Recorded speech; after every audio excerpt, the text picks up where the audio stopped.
Hello, welcome back to my channel and a very special welcome if you're new here. My name is Jen. I'm a certified weight loss and nutrition coach who has lost and maintained a 140-pound weight loss. Today we're going to talk about how to drop a pant size. I'm going to give you 5 things that you can do to help reduce the size of your pants by 1 or more sizes. So if you're excited, give this video a big thumbs up. Subscribe if you're not, turn your bell on because I upload new videos every Tuesday and Thursday. Down in the description box, you'll find nutrition coaching. Highly recommend those personalized macros and calories. That is what I followed to lose my 140 pounds. And that will also help you drop a pant size. And I have one-on-one coaching for questions, accountability, or to talk with me directly. Links and discounts to my favorite healthy things are also down in that description box. So let's talk all about how to drop a pant size.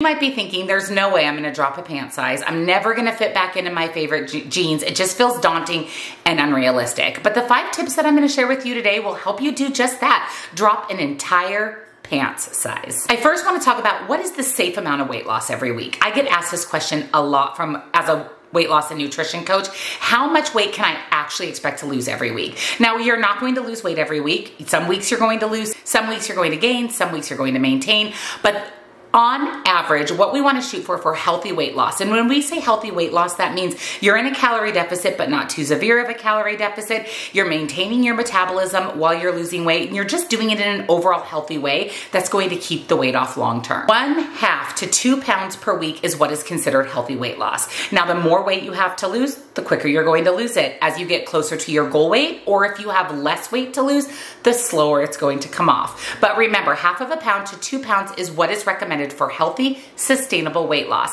And nobody wants to lose weight just to gain it all back again. So we would rather lose weight a little bit slower and keep it off long term. It's also important to note that weight loss is very unique to the individual. Every body is different, so every body is going to lose weight at a different rate, and every body is going to see weight loss numbers that are different. I would recommend having a conversation with your healthcare provider if you're going to start out on any weight loss journey, and then having somebody who's in your corner for support and accountability, like myself, a weight loss and nutrition coach, can be also extremely beneficial to take the weight off and keep it off. So the first thing that you can do is load up on those vegetables. Prioritizing your vegetables is key. Vegetables in general are a high volume, low density food, which basically means you can eat a lot of them for very, very little calories. Not to mention they're loaded with fiber, and fiber is absolutely essential for weight loss. In fact, the only way to get in your fiber is through things like fruits, vegetables, and whole grains. No processed foods, meats, dairy, none of that has fiber in it. Vegetables is where you're really going to see that punch of fiber. The secret is to eat the veggies before the rest of the meal. It will take a major edge off hunger and leave less room for heavier items that can contribute to weight gain while allowing you to get in a lot of fiber, nutrients, and antioxidants. Eating veggies at the beginning of the meal can also help to stabilize your blood sugar, helping to prevent energy crashes that lead to sugar and refined carbohydrate cravings and binges as the body searches for the fastest energy surge it can get.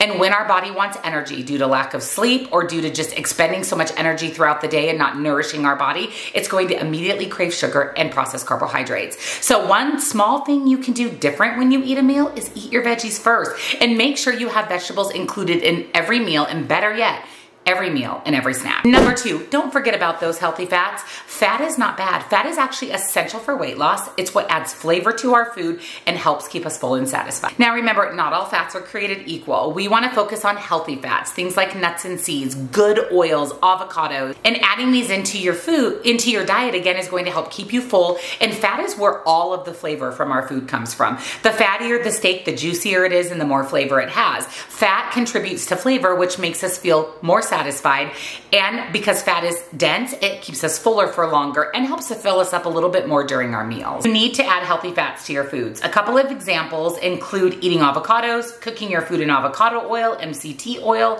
sprinkling a little bit of oil over the top of your salads, things like that. Science backs up the power of healthy fats. One study actually discovered that individuals who use MCTs rather than olive oil as part of their weight loss regimen dropped more weight.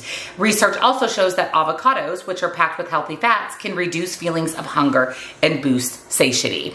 I can tell you from personal experience and someone who loves avocados, when I add avocado to something, whether it's a burrito bowl, a taco, a sandwich, sometimes I'll use avocado in place of other condiments like mayonnaise, I definitely am much more full and satisfied. It's one of truly the best healthy fat options out there. Whatever you do, make sure, again, healthy fats are included in all of your meals, and kind of like vegetables, better yet, all of your snacks. Tip number 3, establish a calorie deficit. Now, your calories are going to be different than your mother, your sister, your brother, and myself. Every body is different, so every body has individual calorie needs. That is why I recommend having your personalized, customized macros and calories done.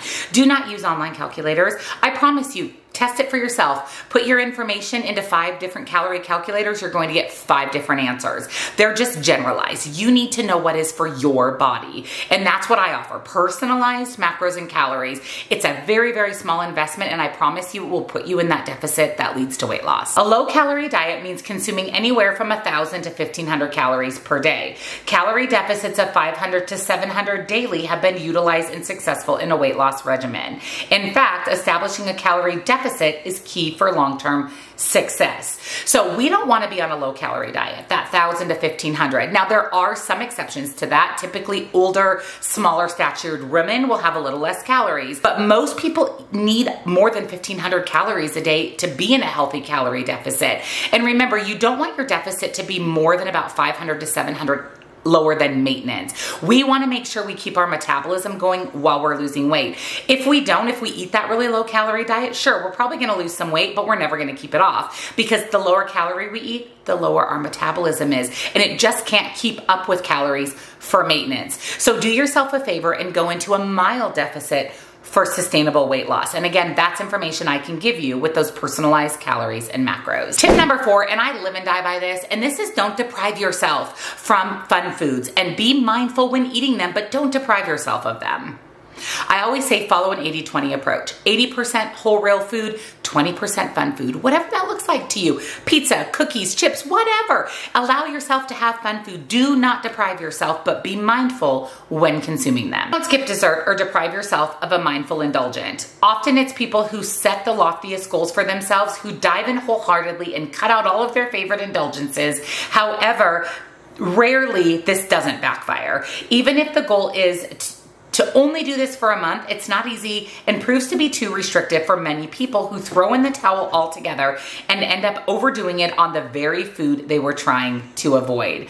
Rather than completely eliminating some of your favorite treats, enjoy a small portion controlled amount daily to satisfy cravings without veering off track. The one caveat, if a specific food often triggers a binge for you, avoid that food altogether. You also need to learn how to have a healthy relationship with food. And if we just avoid everything that triggers us, we're never going to get there. So there is that delicate balance. Maybe don't have those trigger foods in your house. Allow yourself to maybe buy a single cookie at the bakery, eat the cookie, enjoy it, and move on. If you tend to eat an entire pack of cookies if they're in your home. And everybody's different, so you have to know what your trigger foods are. But restricting, eliminating foods is the #1 cause of binge eating. You will just go overboard when you get your hands on those foods. And instead, just allow yourself to eat the foods you enjoy daily. 80-20. I promise you, take it from someone who follows 80-20 and has lost 140 pounds and kept that weight off for over a year. That's the key to ultimate long-term success. And number 5 may be music to some of your ears, and that is focus on low-impact, steady cardio. Now, it's important to have some cardio, some movement into your life, whether that's walking at a leisurely pace, a quick pace, whether that's getting on the treadmill or the elliptical at your local gym. You want to make sure that you're moving your body. A body in motion stays in motion, a body at rest stays at rest. And cardio activity is the quickest way to put yourself into that healthy calorie deficit and to still allow yourself to eat a good amount of food every day, but see those weight loss results. Slightly slower and steadier wins the cardio race. Yes, HIIT training, high intensity interval training is awesome and can be a great way to get in shape, but it can also set you up to fail, especially if you HIIT train every time you exercise. Rather than starting out at an intense pace, perform HIIT training on some days and longer, slower cardio workouts on other days, allowing for variation in different intensity levels to maximize results. Often people can't muster up the energy for HIIT training, but they can get motivated to do a long brisk walks or a slow jog, and which is certainly much better than had they thrown in the towel altogether. So you don't have to go sweat for hours and hours in the gym. You don't have to go do high intensity interval training every day. I will tell you what I do for exercise. I do HIIT training 3 days a week. I walk 2 days a week, I lift weights 2 days a week, and I have 2 rest days per week. Sometimes on one of my rest days, I take a walk, and not a fast walk, just a leisurely walk, 30 minutes, but honestly, most of the time, I have 2 rest days per week, and I limit my HIIT training to 3 days per week. And for me, that's because not only do I wanna get into shape after losing weight, but I wanna keep my cardiovascular system and my endurance up, and HIIT training helps with that. But the reality is, the best exercise for weight loss is taking a walk. Taking a walk is the best exercise for weight loss. So that's how to drop a pant size. That's how to lose weight and keep it off long term. And when you drop a pant size and you buy smaller pants, guess what? You get to wear those same pants 1, 2, 3, 5 years down the road. I hope these tips are helpful for you. I will tell you, I have done all of these things myself. I am a true testament to these things actually leading to sustainable weight loss. And I highly recommend having your macros and calories done. Again, you need to know what is your calorie goal to lose and maintain your weight loss. And you'll find nutrition coaching at the top of the description box, as well as my favorite healthy things. Thank you so much for watching. Oh, and let us know down below, what are your tips and tricks to drop a pant size? And I'll see you in the next one. Bye.